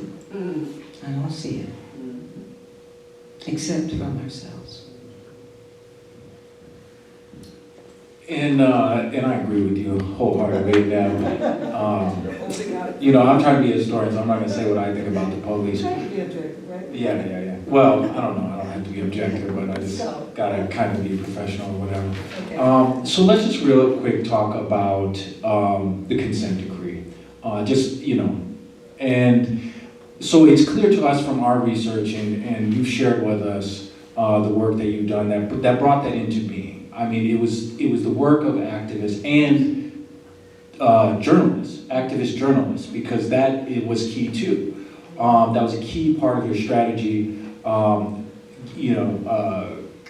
Community research, journalism, activism in the streets, advocating for the people at the Board of Police Commissioners, however ineffective they were, and City Council. So much so that City Council actually, in its resolution on the consent decree, acknowledged the work explicitly of the Detroit Coalition Against Police Brutality in bringing these issues to light.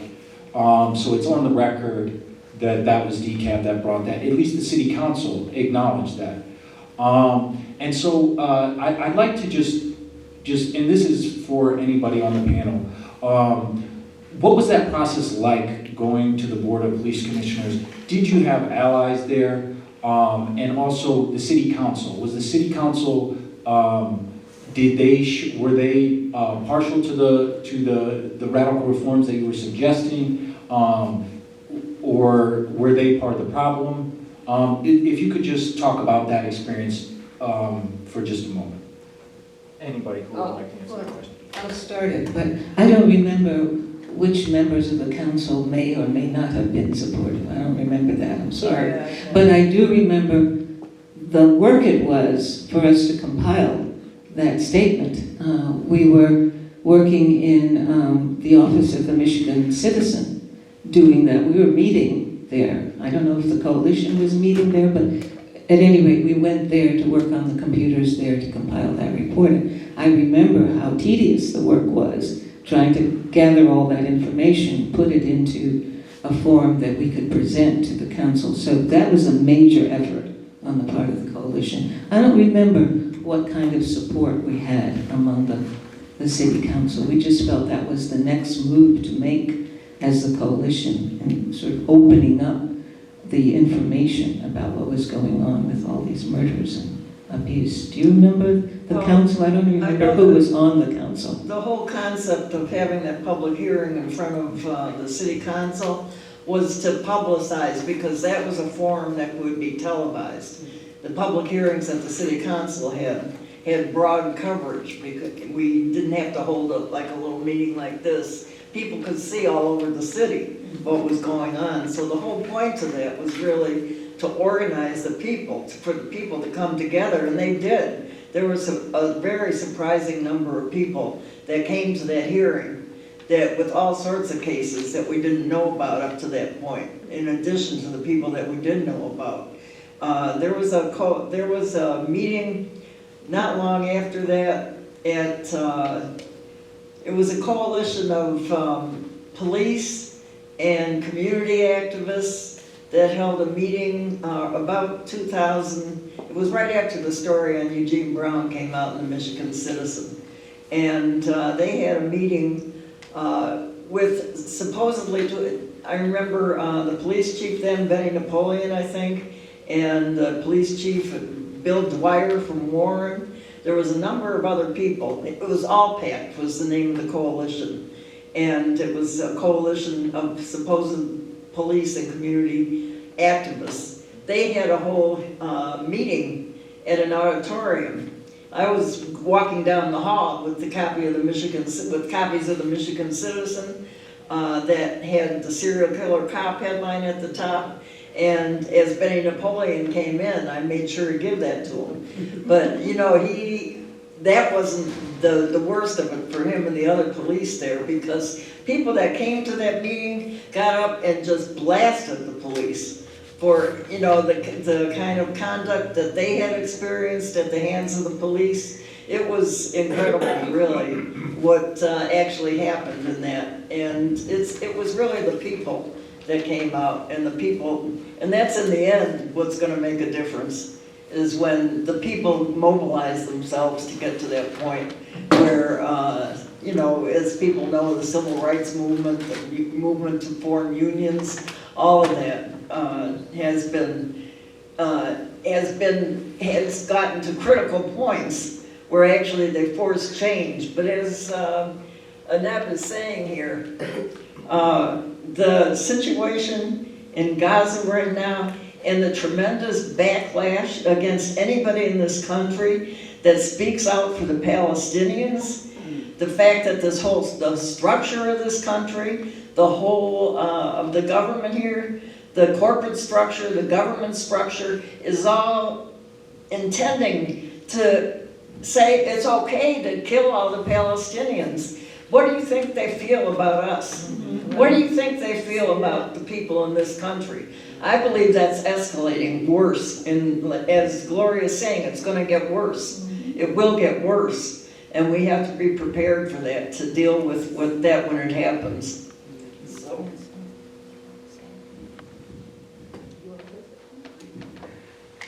We would bring the people to the commissioner board.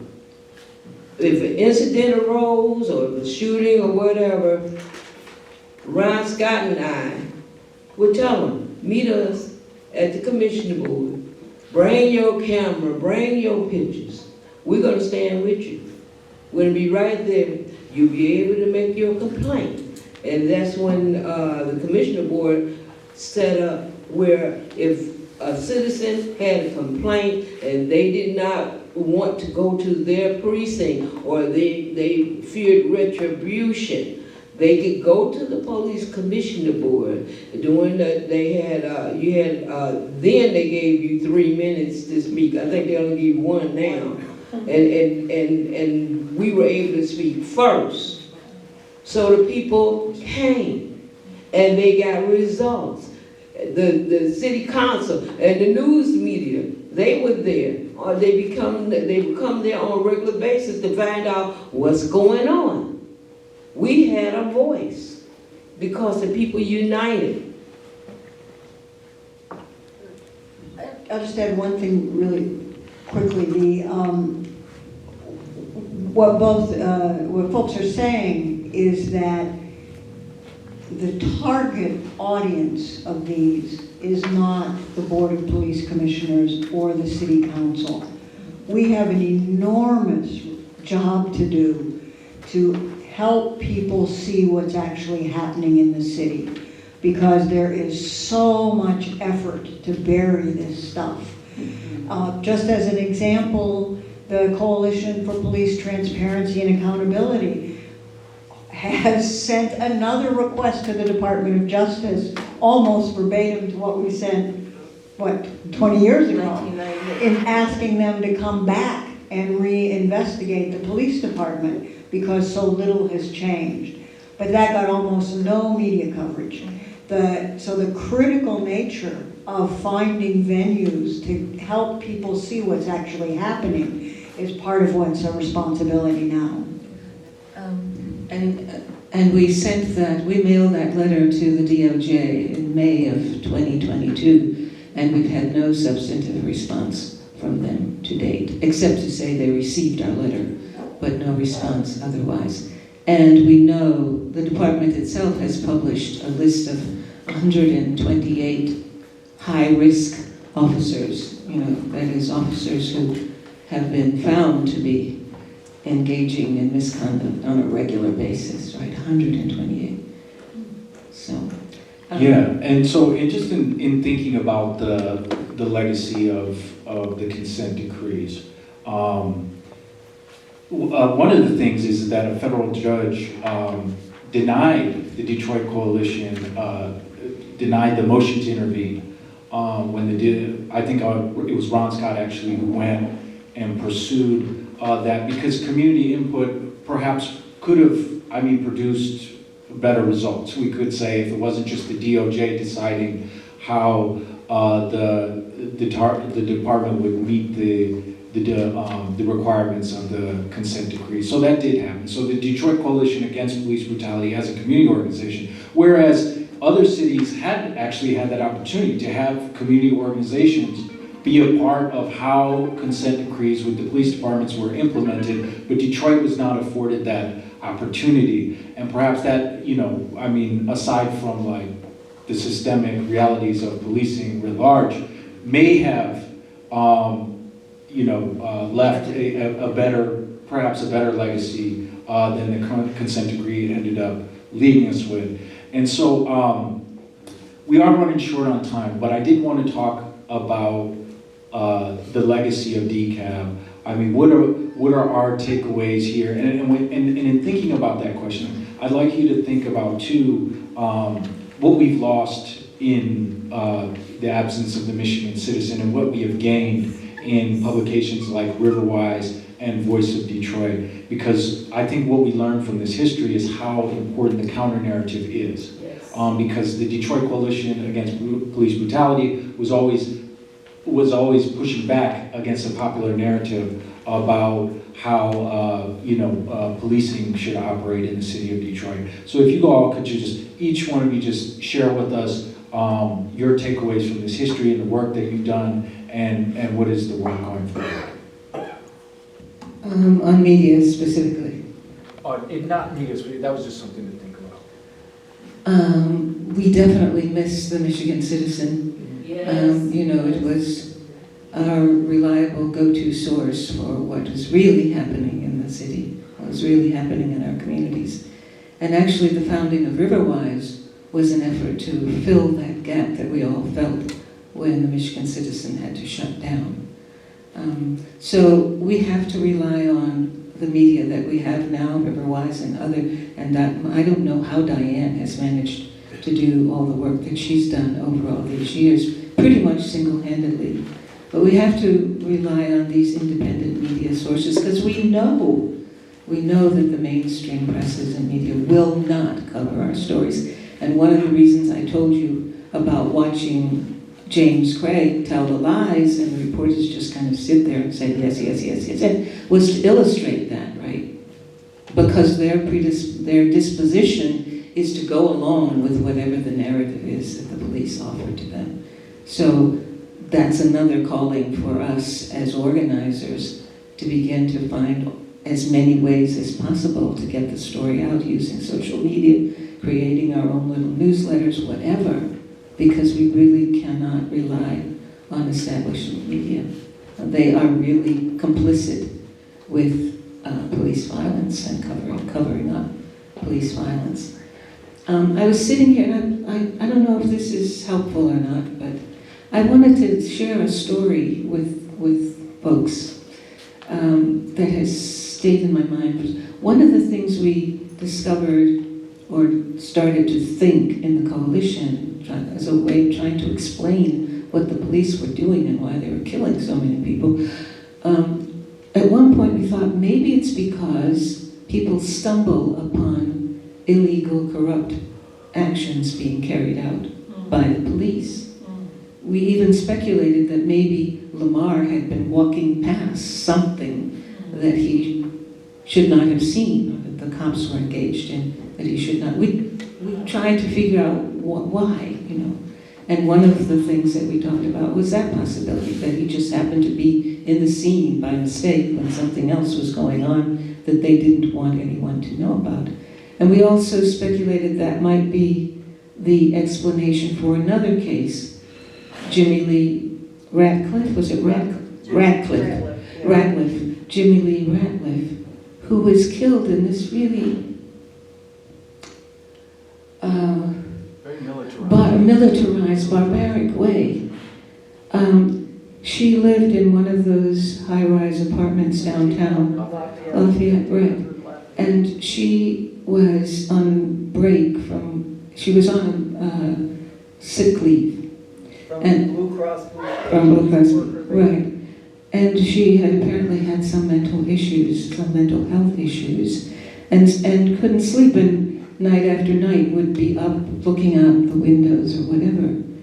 And at some point the police got involved with her. I can't remember the details of why they got involved, but they came and they wanted to get into her apartment and she didn't respond, and they actually killed her in her bed using infrared to find her body and kill her from a distance. This was under Napoleon, Benny Napoleon. He brags Yes. about it. And I thought, if this is possible because they're afraid that Jimmy Lee may have seen them, what, dealing drugs, making drug deals, what, who knows? But why kill a woman in her bed? What was that all about? Right? But this case, for me, illustrated the lengths to which they would go and the inhumanity that they were capable of in instances. And the reason I mentioned also the setting up of Yost and Brown, you know, they actually faked a shooting in order to try to justify their killing Lamar. If we can take that in, it's really important for us to take in their capacity for deceit, for manipulation, just pure malevolence as we do this work. And we can help others demystify or demystificate, whatever. I'm looking for a word here. Dislodge the mythology of police in the heads of people that we work on. Okay, so legacy, is that sort of what we're trying to say? Yeah, the legacy of the what do we take away from it? I think, well, one, we've said it over and over again already, that we have only ourselves in terms of accountability, right? That we have to create our own media outlets. That we have to understand the trauma that comes to the families who suffer loss, and also to organizers who work with families in trying to come to grips with the ugliness of police violence. We have to understand the complicity of the middle class, the middle class establishment, who tell themselves, oh no, they must have been doing something wrong, right? Rather than looking for really what's happening. So those are just some of the takeaways I would identify. Okay, actually I wanted to just do a brief comment on something that came to mind when this discussion was going on in terms of the police. One of the cases that the Voice of Detroit has investigated in terms of wrongful convictions is the case of Ricky Rimmer. He's been in prison since 1975. He was framed up for killing of a Detroit auto salesman. He owned an auto sales place on the east side. And the people involved in his frame-up were specifically James Harris, who was a Detroit police officer, and also Leo Hades. Now, these two police officers have incredibly criminal histories. James Harris was involved in drug trafficking at the time and continued to be involved in it until finally he was cracked by the FBI off the coast of Miami doing a deal with, it was an FBI agent, but it was supposedly a drug dealer from outside the borders of the United States. And he went to prison. He was sentenced to 30 years. Now, he was responsible for Ricky Rimmer's conviction, along with Leo Hades, who was involved in a horrendous incident called the Veterans Memorial Incident. I don't know if people still remember that. It was from 1969, where a group of police officers, their wives had thrown a party for them, mostly white police officers at the time in 1969. They had all gotten drunk. It just so happened there was a meeting going on, a church group of youth, black youth, on another floor. The bathrooms had broken down on the floors, and the youth had to use the same bathroom as the police. The police were drunk, they were armed, they chased those black youth out of the building. They, and a lot of this has been documented by the work that the U of M did, the Detroit, I can't remember all the name of it, but they chased them to the river, they threatened to shoot them. Hades was actually tried in that case and acquitted in Mason, Michigan, which was a mainly white entity. They moved him out of Detroit because he didn't want to face a black jury, or mostly black jury. And James Harris was tried actually not just for the drug trafficking, he was involved in the big shootout between Detroit police and Wayne County sheriffs. He was in Stress. He was a member of Stress. He was black. He and a couple of other members of Stress, one of them was black, one of them was white, saw a Wayne County deputy sheriff going into a residence, an apartment, with his gun because the sheriffs were required to have guns. They went in and began shooting up the place. They killed one of the sheriffs. They paralyzed another one for life. And it turns out that, anyway, this is all James Harris is doing. Now, this is just to say, I was trying to get to my original point, which is that what Ricky says about his case, Ricky was part of a gang called the Chains on the east side at the time. Now, James Harris tried to enlist him and his members of his group in distributing drugs for him. Ricky refused to do so. And what Ricky told me when I interviewed him was, well, you know, I figured he was either going to kill me or otherwise take my life, and he's taken my life now. I've been in prison. He's almost 70 years old. He's been in prison since 1975. But the depth of, that is the nature of the police. They are so inextricably bound up in the system. If people have read there's a book about the crack cocaine epidemic and the implications of, and it's the CIA and the U.S. government's involvement in that. And I can't think of the name of it right now, but the author of it was a reporter that ended up supposedly committing suicide by shooting himself twice in the head. But he did a very detailed book on the cartels and the involvement, the deliberate involvement of the U.S. government in the genocidal crack epidemic and the drug epidemic across this country. He dedicated his book to the people of the communities, of black communities and poor communities, upon the altars of whose lives were sacrificed on the altars of the CIA and the government and the profit-making drug coalition. Shay, just your legacy, takeaways. I think the first takeaway, the first legacy of the coalition is that people who are victimized by the police need our support. The families who are left behind are vilified, and they require support and compassion. The second thing I think is that the coalition has shown us that despite our best, most honorable efforts, the police will not change. They are just not going to do it. So that leaves us with the responsibility to create safety for each other and not allow this fear of crime to take over, because it will kill us all. Hello. All police officers are not bad. One, I did my job.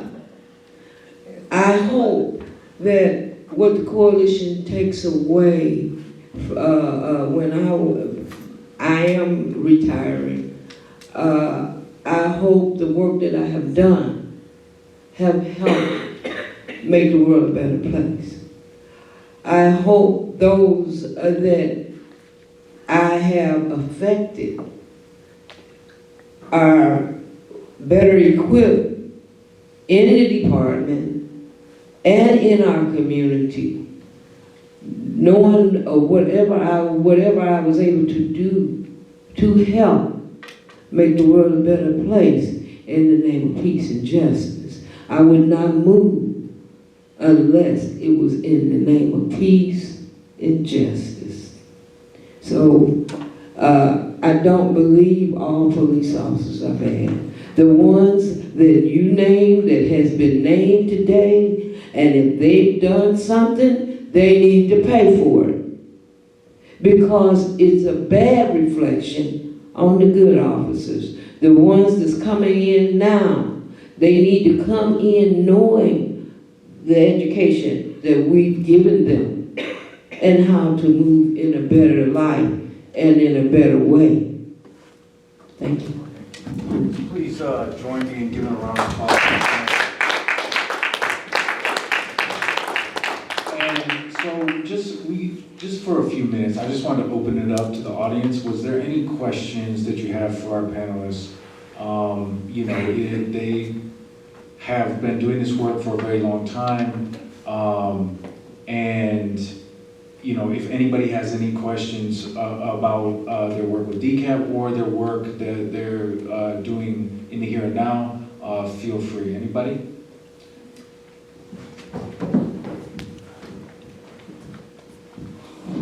Yeah, thanks for the panel discussion. I have a lot of questions, but just one. I'm always looking for ways to effectively change some things. My own experience working around police officers and the system. And I'm just wondering, what do you think of infiltrating the core of rank and file officers such that might be able to bring some of them to our side, because they're there seeing on a daily basis the things that go on among their colleagues and so forth. I'm sure many of the folk I know, and not that many, but who have joined the force, didn't go in with the idea that they were going to be agents of an oppressive government. A lot of them are kind of uninformed, let me put it that way. But they go in, they get caught up in something that's paying them a good salary. For the men, you got your chest blown up, you're macho, you get away with a lot of stuff, you can do a lot of things, and feels good. But they're not necessarily focused on, I want to be an oppressor and this is how I'm going to do it. Although some of them are sick, Eugene Brown, others like that.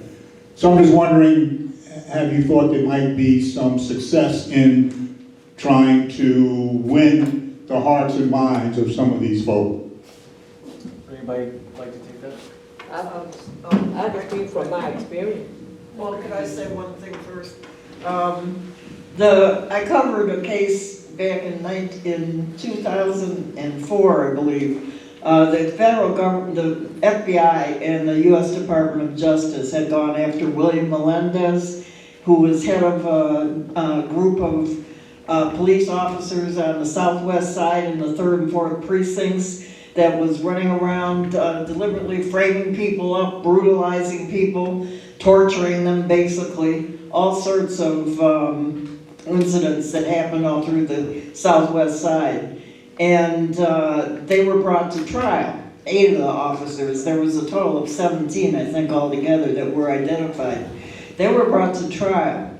I'll just keep this quick, but during the trial, 8 black police officers actually came forward as witnesses in the cases. This was a historic break with the blue wall of silence, and it was really notable that they did that. However, what happened was the system intervened. The jury trial that happened about these cops, the prosecution tried to terrorize the jurors about, well, you don't want none of these victims, the people that were testified about what had been done to them by the cops. You don't want them to come into your communities. You don't want these kind of people in your communities. In other words, black folks and young people.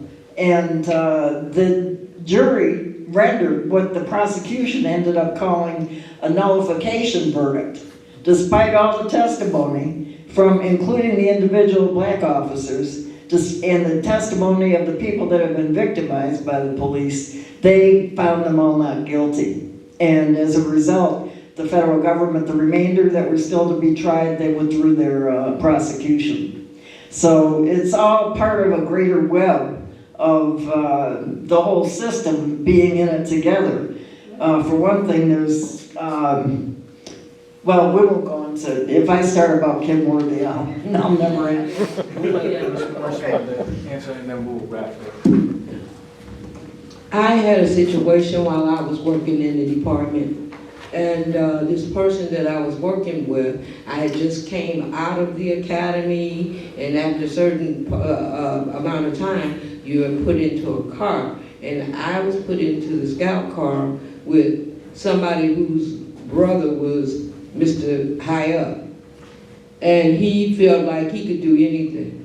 And dispatch called us to go on a run. He was inside of an apartment. I don't know which apartment he was in. I didn't know what to say. So when we got back to the station, and I seen a couple of other things. I seen a fast money grab, and I wanted to put the man's name in the roster, because anytime you stop somebody, you have to put the information down. Well, he's telling me, and he's the senior officer, oh, don't worry about that. Don't put nothing down. So I went and I talked to my sergeant, the sergeant parent, and I told her I had an uneasy feeling with this person. Now I worked with him at least a couple of weeks, and what we doing is not what we train, and I don't know. So she talked to the officer, okay? Then he goes out and put out that I'm a snitch, I'm this, I'm that. And I had seen something where this, we saw these people walking through the window in this broad daylight. They go up through the window. So we're gonna go through the window to see what's happening, and we got a couple of rookies in the car with us. So they come with us. And I seen some strange stuff that it wasn't supposed to happen. I told Sergeant Parent. She put me into another scout car and put another person with this person. All of a sudden, I'm being blackballed. I don't care. You don't put no bread and butter in my mouth. And my check is just as big as yours. So when people would ask me, you know, what's the matter, that's what I tell them. I say, when I go and I leave home, I take my hat off my Bible and I put it on and I come to work. I have every intention of going home the same way that I left it. You do something? Yeah, I'm going to tell. I'm going to tell. So don't do nothing. And I told him. I say, you better make sure I'm looking upstairs out the back window, because I see it again, I'm telling again. Thank you, Ms. Morrison. Oh, we got a couple more I can questions have here? one question, because more than once, the panelists have talked about the importance of media for our story. And I'm really, and because of what I'm involved in as well, our stories don't get told. The correct narrative doesn't get told. So can we look at like a coalition of organizations that can pull together and buy a printing press, train some young people, and begin to get our broadside out on a weekly basis? We have to find, social media is fine, but the vast majority of people in Detroit are not our Facebook friends, are not looking at our TikToks, are not doing our Snapchat. But we can certainly hand out those newspapers at grocery stores, at the DMV or wherever. So I feel like we really have to organize as a group to get an organ that we can begin to do our own reporting. And we have to do it in a way that doesn't require that people read some of the publications are very, very dense when it comes to reading, to the point where I'm gonna be honest, I don't finish all my Riverrise articles, and I don't finish all my We the People articles, because they are long and they are dense. But if we can get a popular broadside, we have to sit down and make this happen, because too many important stories that hinge on people's very existence in this city, be it their house, their children's education, whether or not they're incarcerated by the police, those are too crucial for us to just try and keep talking to each other. We have got to get on the corners and pass out newspapers like Muhammad Speaks.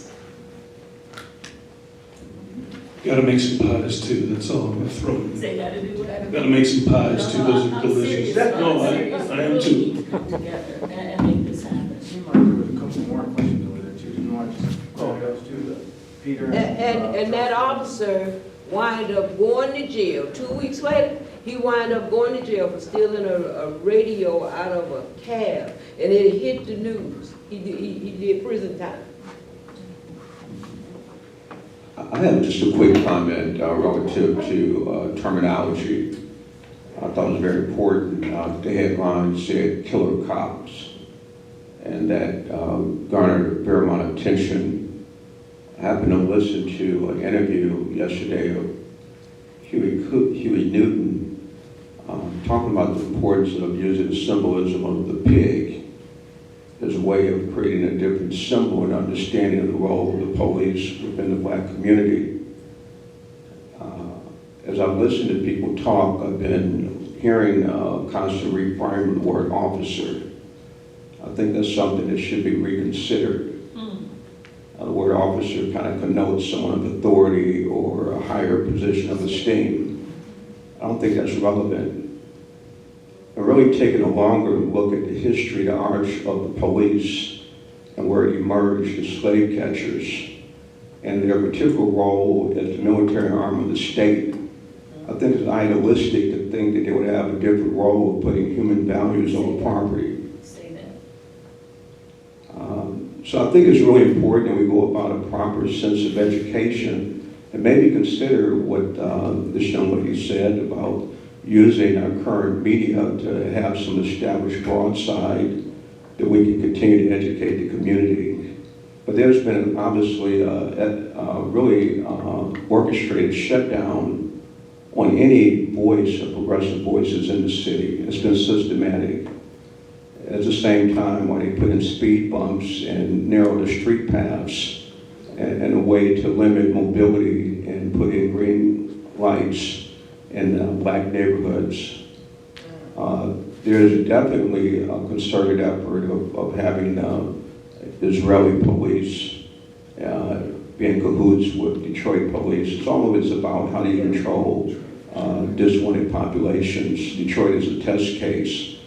But I did want to talk about just briefly, and I'll be quick, that I thought a major shift is Detroit has always had this issue with police violence.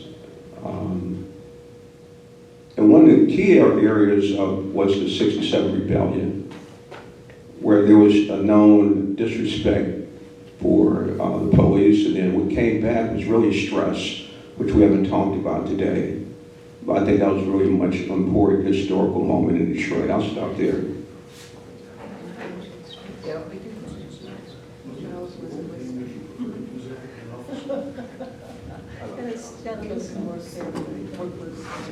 I just want to reiterate what the sister said about the media outlet, because after they got rid, after Michigan Citizens was gone, and now 9 and 10 is gone, and we know there's, that's one of the tactics of war, is to make sure they're not able to communicate with each other. You know, to take down the media and make sure they cannot organize. So I was thought, I wish we could bring back, or at least try to bring back some kind of media outlet like the Michigan Citizen. 2 or 3 pages. Somebody print them and volunteer. We all volunteer to distribute them. But something has to be done about the out of control gentrification, the out of control work that the millionaires and billionaires are doing in this country. They have to be stopped, and they have to be stopped by any means necessary. Yeah. We need to stop playing with these people thinking that we can actually work through their system. Can we work through their system? No, because they're gonna, if necessary, they'll change the rules. To make sure it works for them. So we need to have that newspaper, people who are unapologetically willing to pass these papers out, not be intimidated by the police. And it's got to be, the information has got to get out there. It's just got to. It's no way in the world that we're going to be able to do anything until we have some kind of news outlet. We have to wrap up. Thank you so much, everybody, and thank you again to our panelists. I really appreciate you taking this time and sharing this history with us. Thank you.